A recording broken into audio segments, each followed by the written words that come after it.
अस्सलाम वालेकुम बच्चों। मैंने आपको पहले मोमिन खान मोमिन की गज़ल के कुछ अशार पढ़ाए हैं। आज जो बाकी मादा अशार रह गए हैं उनकी आज मैं तशरीह आपको पढ़ाने जा रही हूँ।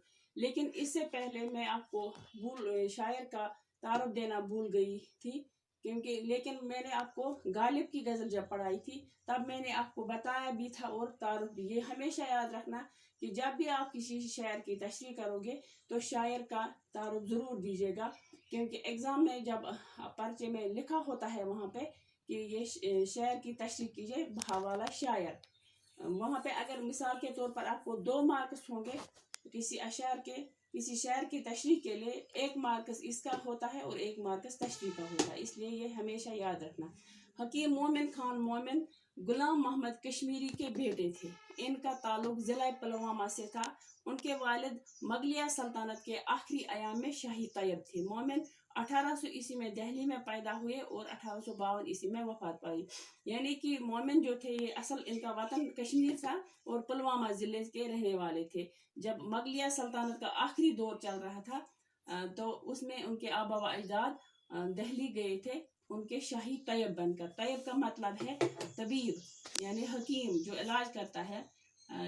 उसी वो बादशाहों के तबीब बनकर गए। वहाँ ही मोमिन का जन्म हुआ और वो खुद भी एक तैयब थे और शायर भी थे। अब इसके बाद अशार उसने क्या किया, क्या उसने क्या जाने क्या किया लेकिन वरना दिल किसी काम का नहीं होता। उसने क्या जाने क्या किया लेकिन वरना दिल किसी काम का नहीं होता। शायर यहाँ फरमाता है कि मैंने अपना दिल अपने महबूब को दिया था, उसको पेशकश की थी अपने दिल की, लेकिन मुझे मालूम नहीं उसने क्या कहा होगा, लेकिन इतना मैं जानता हूँ इसलिए ठुकराया होगा। उसने यह कहा होगा कि मैं इस आशिक के दिल को लेकर क्या करूँगा, मुझे क्या करना है इस जले हुए दिल का, क्योंकि आशिक का दिल जो है वो हमेशा जला हुआ होता है और जले हुए दिल को कोई क्या करेगा। अब ये दिल जो है ये मेरे भी किसी काम का नहीं है, क्योंकि ये जला हुआ है, ये इस राख हो चुका है और इस जले हुए दिल का अब कोई काम नहीं है। तुम मेरे पास होते हो गोया जब कोई दूसरा नहीं होता। शायर इस शायर में फरमाते हैं कि जब मैं अकेला होता हूँ, तन्हाई में होता हूँ, तो उस वक्त भी मैं अपने महबूब को अपने पास महसूस करता हूँ, अपने पास पाता हूँ। यानी तन्हाई में भी मैं अकेला नहीं होता हूँ। जब भी मैं कभी तन्हा होता हूँ तो मेरा महबूब मेरे पास होता है। ये मोमिन का मशहूर ज़माना शायर है। इस शायर के बारे में मिर्ज़ा गालिब ने कहा था कि अगर मोमिन ये एक शायर मुझे दे दे तो इसके बदले में इसको मैं अपना पूरा दीवान दे सकता हूँ। दीवान का मतलब है गालिब की जो शायरी है, उसकी किताब है दीवानी गालिब, उसका शायरी मजमा उसी का बोला है गालिब ने कि वो मशहूर है दीवानी गालिब। उसी का बोला है कि अगर मोमिन मुझे ये एक शायर दे दे तो इसके बदले में अपना पूरा दीवान दे सकता हूँ। तो इस शायर का अगर दूसरे मानों में मतलब निकाले, कि शायर कहते हैं कि मैं खो जाता हूँ, जब मैं अकेला होता हूँ तो तन्हाई में मैं इतना अल्लाह की याद में खो जाता हूँ, तो मैं अल्लाह को अपने आस पास महसूस करता हूँ। यानी अल्लाह की याद में, अल्लाह की इबादत में इतना खो जाता हूँ तो अल्लाह को मैं अपने पास पा जाता हूँ। और जो शायर होते हैं बच्चों, उन सभी शायर के महबूब ये ज़मीनी नहीं होते। ज़्यादातर शायर जो हैं उनके महबूब आसमानी यानी हकीकी महबूब है, अल्लाह की तरफ उनका इशारा होता है। हाल दिल यार को लिखूं क्यों कर, हाल दिल यार को लिखूं क्यों कर, हाथ दिल से जुदा नहीं होता। शायर फरमाता है कि मैंने अपना हाथ अपने दिल पर रखा है। अब मैं अपने दिल का हाल अपने महबूब को लिखना चाहता था, लेकिन कैसे लिखूं, क्योंकि मेरा हाथ जो है वो मेरे दिल पे है। मैं अपने हाथ से अपने दिल को संभाला है। अब मेरे पास कोई चारा ही नहीं, मैं कैसे लिखूं। लिखना तो चाहता था अपने दिल का हाल, लेकिन हाथ से दिल को थामे रखा है।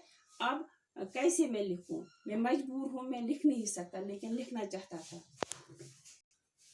दामन उसका जो है दराज तो है, दामन उसका جو ہے دراز تو ہے، دست عاشق رسا نہیں ہوتا. عاشق شاعر فرماتے ہیں کہ محبوب کا دامن جو ہے وہ بہت وسیع ہے، بہت طویل ہے، لیکن میرا ہاتھ اس کے، دست کا مطلب ہے ہاتھ، میرا ہاتھ اس کے دامن تک پہنچ ہی نہیں پاتا ہے، رسائی نہیں ہے میرے ہاتھ کی. مجھے معلوم ہے کہ میرے محبوب کے پاس کسی چیز کی کمی نہیں ہے، لیکن کیا فائدہ، میرا ہاتھ وہاں تک پہنچ ہی نہیں پاتا ہے. یعنی کہ اللہ کی بارگاہ میں کسی چیز کی، میں نے پہلے آپ کو بتایا کہ ان کے محبوب حقیقی ہوتے ہیں، تو اللہ کے بارگاہ میں کسی چیز کی کمی نہیں ہوتی ہے. لیکن میں بدقسمت ہوں، یا تو مجھے مانگنا نہیں آتا، یا تو میرے ہاتھ میں اتنا اثر نہیں، یا میرے دعا میں یہ اثر نہیں ہے کہ میری دعا قبول ہو جائے یا میری آرزو پوری ہو جائے، کہ میرا ہاتھ وہاں تک پہنچ جائے اور میری مراد پوری ہو جائے. تو یہ میری بدقسمتی ہے. چارے دل سوائے صبر نہیں، سو تمہارے سوا نہیں ہوتا. شاعر فرماتے ہیں کہ میرے دل کا علاج جو ہے، میرے دل کے درد کا علاج جو ہے، وہ صبر کے سوا کچھ نہیں ہے، کیونکہ صبر کرنے کے علاوہ میرے پاس کوئی چارہ نہیں ہے. میرے محبوب کے پاس میرے درد کا علاج تو ہے، میرے دکھ کا علاج تو ہے، لیکن بدقسمتی سے وہ میرا علاج کرتا، میرا کہنا مانتا ہی نہیں، میری آرزو سنتا ہی نہیں. اب مجھے صبر کرنے کے علاوہ کوئی چارہ ہی نہیں ہے. کیوں سنے عرض مضطر اے مومن، کیوں سنے عرض مضطر اے مومن، صنم آخر خدا نہیں ہوتا ہے. مضطر کا مطلب ہے بےتاب، پریشان.